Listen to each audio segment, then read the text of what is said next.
to the eNCA Money Desk now, where Devin Murugan is standing by. So, Devin, I think you and I should start petrol insurance. We'll discuss later on how it'll work, but we ensure that our clients have a full tank. Well, what exactly do you insure, though? Is it my sanity? Because certainly I could lose it if I look at the gauge. Yeah, you're absolutely... Yeah, your sanity, because if I have you on full tank all the time, then your sanity is intact. You know what I mean? But there's also now tyre. Yeah. Tyre prices look like they're set to go up, and let me give you the context of where this comes in. South African motorists could be in for more pain if they end up paying more for tyres. The Department of Trade, Industry and Competition has published anti-dumping protection levies on the importation of tyres into the country. So 4 of the largest domestic producers have applied to impose those duties imported from China. The 4 are Continental, Bridgestone, Goodyear and Sumitomo. The Road Freight Association telling us over the weekend that the anti-dumping duty is levied round about 39% on imported tyres coming through into South Africa. Nduduzo Chala is the managing executive at the South African Tyre Manufacturers Conference, and they represent all of these big local players. Nduduzo, thank you very much indeed for talking to us. I mean, firstly, why have local manufacturers applied for this levy, and when does it kick in? Good afternoon, Devin and the viewers. We submitted the application in December last year, and I think ITAC started the investigation at the end of January this year. So the main reason for it is that you supply 3 years worth of information that ITAC will then look at, which will then be the basis of the investigation for dumping and injury to the local market. So I think over the 3 years, we have requested the ITAC to investigate this because we had concerns in terms of the local tyre manufacturers, the competitiveness, and it wasn't picking up. And then we asked them to actually have a look. And then I think with this result that we've seen now, it shows that there has been actually dumping. Yeah, I want to get into the impact of the local guys in a moment, but the Road Freight Association telling us that this levy will see tyre prices increase by a whopping 45% in a single year. I mean, that's a huge impact on motorists.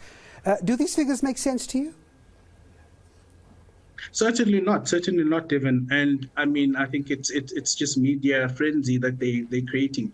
We also need to just consider the reason for why one would apply for anti-dumping duties to be imposed. Firstly, it is not necessarily about increasing prices, but it is to protect the local manufacturing base or the local market so that it is able to produce, it is able to be competitive, and also to equalize the playing fields between importers and also the local manufacturers.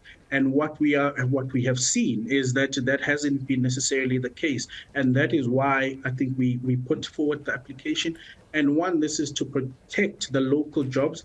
This is to ensure that we have a sustainable tyre production market or industry in the country. And but can I just come in there for a second and excuse my interjection? So will we not see some sort of an impact on an increase if local manufacturers now have that game? Will the tyre prices not go up as a result of this levy? I mean, for me, I think, and the SATMC and its members, for us, we will urge, I think, our colleagues who are the importers, that I think our fight now will be to stabilize the market. And we request them not to exploit our consumers. I mean, I think, as you've rightfully said, there are many other challenges and pressures that consumers are facing. And as the SATMC and its members, the focus is not for us to be increasing prices from the local manufacturers, but to ensure that there's stability and also to ensure that we are much more competitive in what we produce, and the outlook also of investment into the country that I think is going to come because of this action by ITAC. There's also this argument that South Africa does not have the capacity in any event to meet local consumption, so you have to import these tyres, and this levy is not going to do much. What do you say about that? I mean, I think, again, unfounded statements. I mean, there's this notion, again, that a company, or let me say a group of companies that manufacture locally need not to import. And that is, I think, ludicrous to think in that way. Because, I mean, I'll make an example, Devin, to say in the vehicle manufacturing space, we have 7 local OEMs.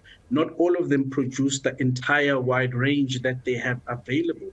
But they focus their expertise on a particular model so that the economies of scale can work, and the vehicles get imported or exported to other countries, and they import others that they do not make locally. So it is a principle that is accepted in the automotive industry, or any manufacturing base for that matter. So from a local tire perspective, it's the same to say that when you consider the number or the car park of vehicles in our country, there is no way that a particular factory will produce all of them. However, the majority of tires that are on the road are being produced in South Africa. And again, I think it's unfounded statements that are being made by my colleagues to say that we do not have capacity. If you consider and look at the statistics from an SATMC point, I think in 2021, when we started to ramp up after COVID-19, you can see we were at 66, 64% thereabouts, because now we're starting to see some more production. So there's plenty of capacity. And as I say, what this will then mean is that we're looking to more investment decisions that will come from these local tire manufacturers going forward to be able to sustain, competitiveness. Fair enough. Before I let you go, we've got a couple of seconds here. The other concern is that let's assume these tyre prices do escalate by whatever margin. You simply will get a motorist not changing their tyres as often as they should, required by law, or just for, to prevent any danger. So there's a risk of accidents here. There's a danger risk indeed. I mean, do you see that? I mean, I think the main aim of an anti-dumping application is to ensure that there's equal playing field. So again, we still urge to our importer colleagues to say that they should not then exploit our consumers, because we are facing tough times. However, again, I think we are grounded and we are committed to the country. When you see, I think the investments that we've made in the country, for consumers to then be proud of locally manufactured tires, and the investment that is still going to come, and that we've also made in the country, 15.9 billion in what we classify as COVID intensive years, I think speaks for itself to show the commitment. And then in terms of our tire stores, they can certainly visit our tire stores, get proper advice in terms of technical advice on their tires, and again to then discuss what things they need to do to look after their tires, to get some tips on how to look after their tires, because that is also quite critical, and that is what the value offering also of the local tire manufacturers provides for our consumers. Okay, all right, fair enough. And thanks very much indeed for your time, Nduduzo Chala from the SATMC. Thanks indeed for talking to us. He represents some of the local tyre manufacturers. All right.